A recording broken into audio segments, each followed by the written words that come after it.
नमस्कार मित्रों।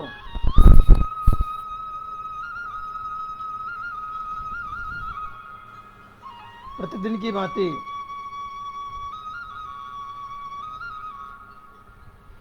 कवि के साथ कॉफी के पटल पर आपकी अपनी बात में मैं उपस्थित हूँ। मित्रों, कल हमने बात करी थी पत्नी विरह की। आज हम बात करते हैं कि पति पत्नी झगड़ते क्यों हैं, ऐसी नौबत क्यों आती है कि उनमें आपस में झगड़ा होता है या मनमुटाव होता है। मित्रों, जब हमने विवाह राजी खुशी किया, खुशी खुशी 7 फेरे लिए, 7 वचन दिए, फिर ये नौबत क्यों आती है कि पति पत्नी आपस में झगड़ते हैं और फिर वो झगड़ा इतना बढ़ जाता है कि नौबत घर छोड़ने की आ जाती है।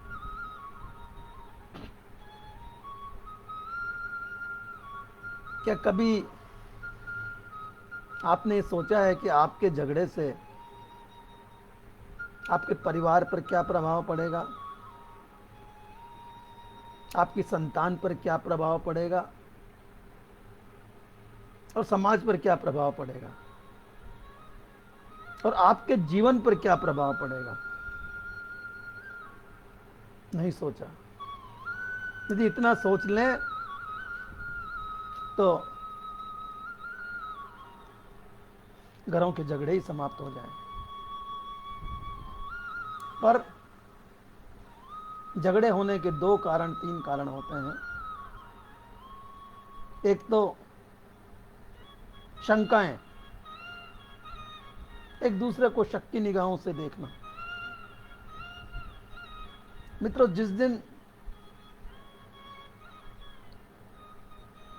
मन की शंकाएं दूर हो जाएंगी, उस दिन बहुत झगड़े खत्म हो जाएंगे। दूसरा कारण है अहम। पुरुष अपना अस्तित्व चाहता है। पुरुष सोचता है कि मैं ही सब कुछ हूं, इस घर का मालिक मैं ही हूं, मेरे कारण ही ये घर चलता है। और जब अहम आ जाता है, पुरुष में अहम आ जाता है, तो स्त्री का भी स्वाभिमान होता है, उसका भी स्वाभिमान जागता है। आप हर किसी के सामने अपनी पत्नी को डांटेंगे, किसी पराये को देखकर भी आप जो है अपने पति से झगड़ा करेंगे, तो उसके अहम पर आँच आना स्वाभाविक है, उसको क्रोध आना भी स्वाभाविक है। तीसरा कारण है तेरा मेरा। जहां मेरा और तेरा आ जाता है, वहां बिना बात के झगड़े होते हैं, कोई कारण नहीं। मित्रों, मुझे याद है, मैं मेरे जीवन की बात बताता हूं। मेरा मेरी पत्नी से कभी भी अहम को लेकर के, शंका को लेकर के, शक को लेकर के या अपने अस्तित्व को लेकर कभी झगड़ा नहीं हुआ, कभी मनमुटाव नहीं हुआ। हाँ, एक बार वो अपने भाई की बच्ची के विवाह में जब जा रही थी तो मुझसे पूछा कि क्या देना है। तो मैंने कहा जो आपके मन में हो वो दे दीजिए। देख लीजिए घर में यदि कुछ पड़ा हो, रखा हो तो देख वो दे दीजिए। उन्होंने कहा नहीं, उपहार में देने के लिए कुछ नहीं है। तो मैंने कहा कम से कम साड़ी ही देख लीजिए।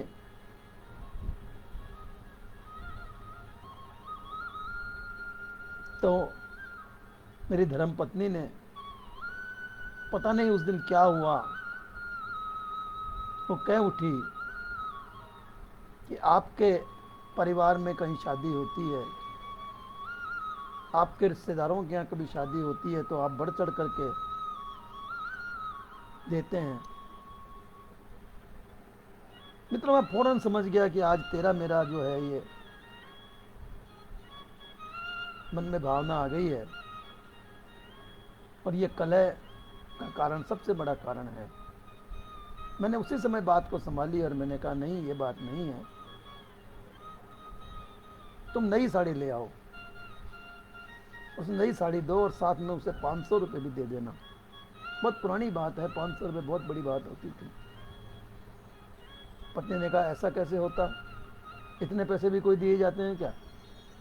500 रुपये बहुत होते हैं। मैं साड़ी, 100 रुपये और कुछ उपहार दूंगी। मैंने कहा जैसी तुम्हारी मर्जी, मैं नहीं समझता हूँ। आज तक तुम ही करती आई हो और तुम ही समझती हो इन बातों में, मैं नहीं समझता हूँ। मित्रों, मैंने समझौता कर लिया और बात को संभाल ली। यदि उस समय मैं भी अपने अहम के वजह से कहता कि नहीं, मैं जो कहता हूं वो करो, तो निश्चित ही वो झगड़ा बढ़ जाता और विवाह उत्सव में जाना तो दूर, लोग हमारे तमाशे देखते और हो सकता है कि उसके घर वालों को भी हमारे घर वालों से मिलकर के न्याय करने आना पड़ता। लेकिन समझदारी से हमने काम लिया और बात को संभाल लिया। मित्रों, जब एक घर टूटता है तो एक घर नहीं टूटता है। बहुत लोगों के हृदय टूटते हैं, बहुत लोगों के दिल टूटते हैं, बहुत लोगों के अरमान टूटते हैं और बरसों बरसों तक ऐसे घाव मिलते हैं कि वे बुलाए नहीं भूलते। और जिन पति पत्नी के साथ ये होता है, उनका तो जीवन भर के वो ऐसे घाव होते हैं कि क्या बताया जाए। मित्रों, पति तो जैसे तैसे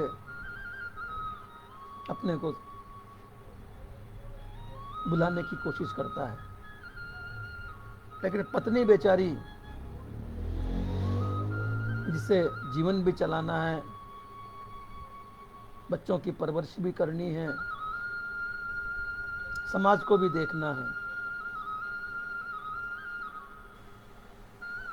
उसको जो व्यथा होती है, जो संघर्ष करना पड़ता है, बहुत भारी होता है, बड़ा मुश्किल होता है जीवन। और समाज से बचकर भी रहना है, वरना दरिंदे कदम कदम पर शोषण करने को तैयार बैठे हैं। अकेली स्त्री को देख करके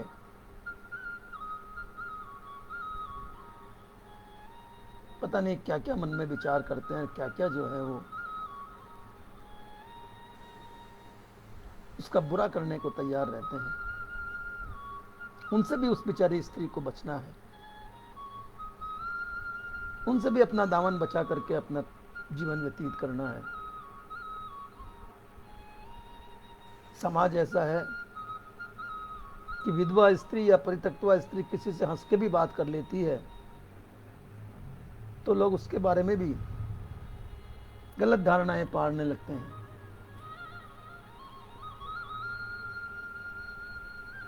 तो मित्रों,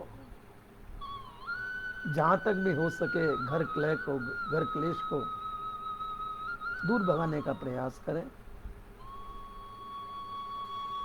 गृह कलेश से कभी भी कोई सुखी नहीं हुआ, घर बर्बाद ही हुए हैं, लोग बर्बाद ही हुए हैं, बच्चों पर भी समाज पर भी बहुत असर हुआ है, बहुत बुरा असर पड़ता है। इसलिए जहाँ तक हो सके अपने वैवाहिक जीवन को संभाल कर चलिए, शंका न कीजिए, अहम न पालिए। जितना आपका अहम है उतना स्त्री का भी स्वाभिमान है। वो भी अपना परिवार छोड़ करके आपके साथ आई है, उसके भी अरमान है। जो घर आपका है वो घर उसका भी है। वो भी एक एक तिनका तिनका करके घर को जोड़ती है। एक एक चीज खरीदने के लिए पूरा बाजार घूमती है, तब उसको उसके मनपसंद की वस्तु मिलती है और घर को ला करके सजाती है। और वही घर जब उसे छोड़ना पड़ जाए, कितना आत्मिक दुख होता होगा, उसका हृदय कितना रोता होगा। लेकिन जो आग लग चुकी है उसमें झुलसने से तो बढ़िया है, उत्तम है कि उस घर को, उस अग्नि को छोड़ दिया जाए। आज हर मनुष्य जला बैठा है और वही जलन, वही आग वो दूसरों पर चिंगारियां फेंकना चाहता है। और जब तक दूसरे को जला नहीं दे, जब तक उसको चैन नहीं पड़ता है। ऐसे समय में दूसरे को आवश्यकता है कि उसकी जलन को, उसकी आग को बुझाने के लिए प्रेम से, शांति से, मीठे वचनों से अग्नि को बुझाने का प्रयास करे, उसे समझाए और अपने जीवन को बचाए, अपने परिवार को बचाने का प्रयास करे, चाहे वो स्त्री हो या पुरुष हो। यही विज्ञान है, यही संस्कार है, वरना फिर टूटन तो है ही। लेकिन टूटन किसी के लिए भी सही नहीं है। ये सनातन धर्म के संस्कार नहीं है, और इनका परिणाम तो बुरा है ही होता है, बहुत बुरा होता है, बहुत भयानक होता है। तो मित्रों, आप सबसे यही प्रार्थना है कि सोचिए, समझिए, परिवारों को टूटने से बचाइए, थोड़ा अपना अहम को रोकिए, समझौता कीजिए और टूटते परिवारों को बचाइए। अपने स्वर्ग से परिवार को बचाने का पूरा प्रयास कीजिए। 2 मिनट की शांति, 2 मिनट का क्रोध आपको बर्बाद भी कर सकता है और 2 मिनट की शांति आपको बर्बाद होने से बचा भी सकता है। ये बात मैं पुरुषों के लिए नहीं कह रहा, ये बात मैं स्त्रियों के लिए भी कह रहा हूँ। पुरुष को और स्त्रियों को, दोनों को ही समझदारी से काम लेना चाहिए, तभी गृहस्थी चलती है, तभी परिवार चलते हैं। नमस्कार, आज इतना ही। कल फिर एक नए प्रसंग के साथ प्रस्तुत होऊंगा। तब तक के लिए आज्ञा। शुभ रात्रि। जय सिया राम, जय हनुमान, जय भारत, जय हिंदुस्तान।